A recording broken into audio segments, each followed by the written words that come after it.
Shalom bagi saudara yang kekasih Tuhan dan saudara yang diberkati oleh Allah kita lewat Yesus Kristus yang sangat mengasihi kita. Puji Tuhan, hari ini kita jumpa dan saya akan baca Alkitab membagi berkat bagi saudara dimanapun Anda berada. Dalam Amsal pasal 3 ayatnya yang kelima berkata, percayalah kepada Tuhan dengan segenap hatimu dan janganlah bersandar kepada pengertianmu sendiri. Dari tema khotbah saya hari ini adalah berhasil ataupun gagal, tetap percayalah kepada Tuhan. Berhasil ataupun gagal, tetap percayalah kepada Tuhan. Kekuatan manusia tidak dapat membuat kita naik tinggi. Kekuatan yang kita miliki, kepandaian, kecerdasan kita tidak akan bawa kita untuk naik tinggi kalau bukan Tuhan yang menjadikannya. Dan kalau kita mengerti, memahami bersama bahwa apapun juga yang kita capai hari ini, saya bisa berkata dan biarlah saudara pun berkata seperti saya, ini semua karena kepercayaan dari Tuhan. Semua karena anugerahnya. Sehingga Allah berkata, percayalah kepada Tuhan dengan segenap hati. Kenapa harus segenap hati? Karena manusia itu terkadang, bagian pertama saya katakan, manusia itu tergantung kepada keadaan. Kalau saya lagi sukses, saya bisa melupakan Tuhan.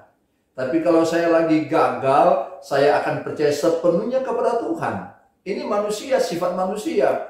Kalau lagi enak menikmati berkat-berkat, terkadang melupakan, gampang gereja, belakangan lah beribadah, belakangan doa. Saya lagi menikmati, saya lagi asik dengan kehidupan.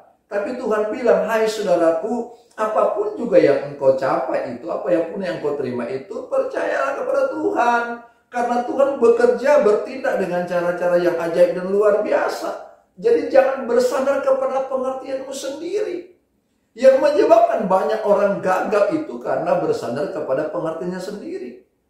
Padahal dia tahu sebagai orang percaya, punya Tuhan.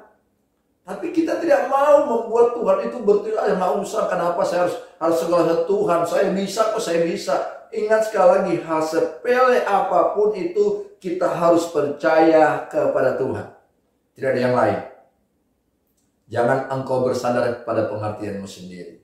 Yang berikut Allah mau kepada kita supaya kalau engkau percaya segenap hati, berarti engkau berkata, aku tidak bisa buat apa-apa Tuhan, sekecil pun aku nggak sanggup. Yang aku tahu aku bisa sanggup ini karena Tuhan bertindak, Tuhan bekerja. Dan Tuhan sementara merangkaikan sesuatu yang berharga bernilai kehidupanku. Kalau kita mau berpikir seperti burung di udara, Alkitab mencatat bahwa Tuhan pelihara. Tidak pernah menabur, tidak pernah melakukan apapun juga, menanam. Tetapi Tuhan pelihara dengan luar biasa. Seharusnya sebagai orang percaya kan berkata demikian. Saya kalau bukan Tuhan yang pelihara, nggak mungkin saya bisa makan, saya nggak mungkin makai, saya nggak mungkin bisa minum, saya nggak mungkin eksis sampai hari ini.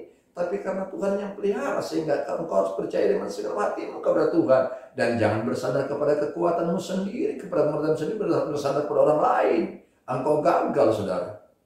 Dan yang terakhir, yang sangat menarik, saya mau katakan bahwa kenapa kita harus percaya dengan segala hati. Karena tidak ada Allah selain Yesus Kristus yang kita percaya. Yang mampu, yang mengerti, yang peduli. Orang lain sampai kapanpun, banyak orang pergi kepada penyembahan yang lain. Percaya kepada pohon-pohon, kepada gunung-gunung yang mungkin mereka itu keramat, itu di sana tempat kalau ingin dapat berkat ke sana, dapat rezeki ke sana. Tetapi kita percaya bahwa Allah kita sudah menyediakan yang terbaik kepada kita. Bahkan ketika engkau di lembah kekelaman pun Alkitab berkata dia gembala yang baik, mengembalakan kita. Dia berjalan bersama kita, bahkan dia menyiapkan hidangan yang terbaik, yang termanis.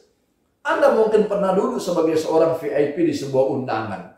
Saya pernah duduk sebagai seorang VIP yang tinggal duduk tunggu orang layani. Dibandingkan dengan orang yang mungkin kita pernah datang ke pesta lalu kita antri makan. Tapi ketika kita di VIP, kita mungkin menikmati tinggal duduk orang bawa makanan. Tinggal menikmati makanannya enak. Inilah yang Tuhan sediakan kepada kita. Tuhan berkata bahwa sesungguhnya dia menyediakan hidangan yang terbaik kepada kita setiap saat. Apa yang engkau makan, apa yang kau nikmati itu hidangan yang terbaik yang Tuhan sediakan. Oleh karena itu Tuhan mau engkau percaya dengan segenap hati. Jangan engkau percaya kepada dirimu sendiri, kepada hartamu sendiri, kepada apapun yang kau lihat. Tuhan seolah-olah tidak ada. Dengan baik saya mau katakan, percayalah kepada Tuhan dengan segenap hatimu, saudara. Dengan segenap hatimu. Supaya engkau menikmati berkat-berkat yang luar biasa. Jangan pernah bersandar kepada pengertianmu sendiri. Karena itulah yang akan menghancurkan engkau. Itulah yang akan membuat engkau gagal. Tapi kalau hari ini dan seterusnya engkau bersandar kepada Tuhan, engkau tidak akan melihat Tuhan mengangkat engkau jadi kepala bukan ekor. Tuhan berkati engkau bukan kutuk. Dan Tuhan menjadikan engkau pribadi yang luar biasa. Dan biarlah kebenaran ini yang akan meneguhkan hidup kita. Tuhan berikan kita pengharapan. Kita punya iman. Dan Tuhan menyatakan kasih-Nya kepada kita luar biasa. Iman, pengharapan, dan kasih. Itulah yang Tuhan rindukan engkau alami sekarang ini sampai Maranatha Tuhan datang kembali. Haleluya.